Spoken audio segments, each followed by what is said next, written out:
Once upon a time, there was a handsome prince who lived in a vast kingdom.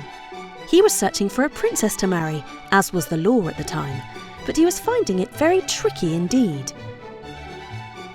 There were many women in the kingdom who thought marrying a prince sounded rather nice, and so they would come to the palace in their finest clothes and jewels to try their luck. But it always turned out that they weren't real princesses, just pretending, so they could live in a palace and have servants and maids, not to mention the appeal of marrying the extremely handsome prince. This went on for such a long time that the prince had almost given up the idea of ever finding love, let alone getting married. Until one stormy night, everything changed. The wind was howling and the rain was dashing down on the palace. Lightning flashed and thunder crashed through the skies. The prince and his parents, the king and queen, were safe inside, keeping warm by the fire. Above the rumble of thunder and the ferocious wind, they heard a loud bang at the palace door. They heaved open the door to find a cloaked figure, soaking wet and shivering on the doorstep, their hood pulled low to conceal their face. "Who are you?" asked the prince. The figure pulled back the hood to reveal a beautiful woman with flowing black hair and deep brown eyes. "I'm a princess. I was passing by your palace when I got caught in the storm," she replied. "May I shelter here until it's safe to continue my journey?" The prince was utterly taken by her beauty and grace and immediately said, "Of course." The king and queen glanced at each other suspiciously. Another woman trying her luck, they thought. We must be careful. We couldn't bear for him to be tricked. The queen showed the woman to a guest bedroom and instructed her servants to draw a hot bath and fetch some warm, dry clothes for the so-called princess. "Just relax, and when you're ready, you may come to the dining room for a hot meal."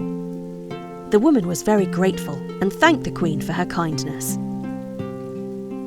While the woman bathed and dressed, the queen instructed her servants again. "If that is a real princess, she will have lived in luxury her whole life. Every blanket will have been the softest wool, every pillow the plushest feathers, and her bed will have been like sleeping on a cloud. You must fetch 20 of the most comfortable mattresses in the palace and stack them one on top of the other, and underneath them all you will place one hard little pea. Then we shall know if she truly is who she claims to be."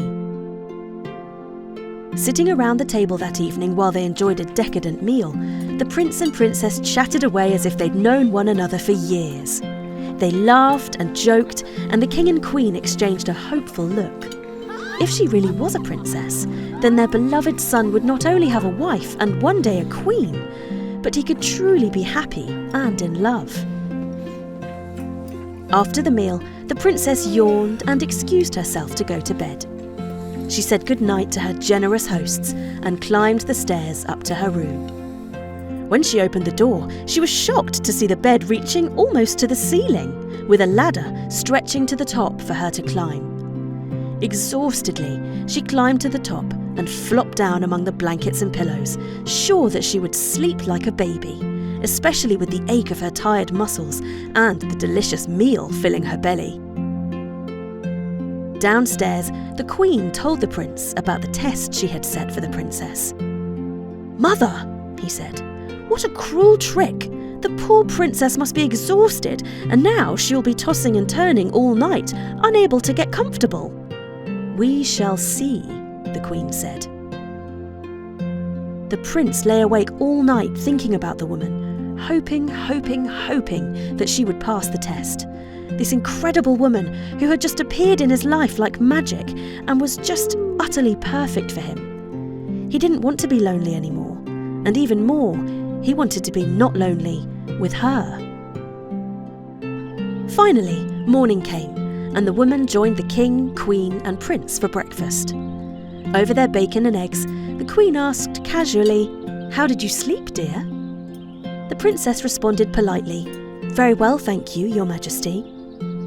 The prince's face fell in disappointment. The queen met his eye and shook her head sadly. The prince looked at the beautiful young woman beside him, and he decided there and then that this ridiculous law that says a prince must only marry a princess was old-fashioned and snobby, and he must demand that it be changed immediately. He took a deep breath and was about to get to his feet to tell the king and queen exactly how he felt about the whole thing, when the princess spoke again. Well, there was one thing. He looked at her with hope blazing in his eyes, and she shifted nervously in her seat. I would hate to be rude or ungrateful, but I must make you aware, in case other royals use that room when they come to stay, there was a tiny little bump in the bed. The prince jumped to his feet in pure joy, and the queen clapped her hands together with glee. All she had ever wanted was for her son to be happy, and now her dream could come true. The king leaned back in his chair, a satisfied smile on his face. The princess stared at the three of them, confused. So, the uncomfortable bed is a good thing? Yes, it's wonderful, said the queen. It's the best news I've ever heard, the prince said. The princess was relieved that they didn't think she was terribly rude, especially the prince, whom she had come to like very much indeed. She liked him so much, she didn't really want to leave. Would you like to stay a little longer, princess? The prince asked. I would, she replied. Only, we'll fix the bed right away, the queen assured her, and the princess smiled with relief. The princess did stay a little longer, and then a lot longer. And then they invited her father and mother, the king and queen of a faraway land, to visit. And after watching them together, they all agreed that the prince and princess were absolutely perfect for each other, and that they should stop wasting their time and just get married already. The wedding was the happiest day either of their two kingdoms had ever known, and the prince and princess danced long into the night, even after everyone else had gone home. They lived long and happy lives together, and they made sure that the silly law was changed, so that their sons and daughters could marry whoever they liked. Whether they were a prince, a princess, a baker or a bin man, they would marry for love, and that was that. And they all lived happily ever after. The end. Thanks for watching. We hope you enjoyed this magical story. If you want to come along on more of our adventures, make sure you subscribe to our channel. There's so much more to be discovered. You can start right now by clicking on our channel and picking your next favourite tale. There really is something for everyone, from daring heroes and mischievous creatures to magical lands and secret wonders. And remember, by subscribing, you'll be the first to know when a brand new story is ready to be enjoyed. Let's go.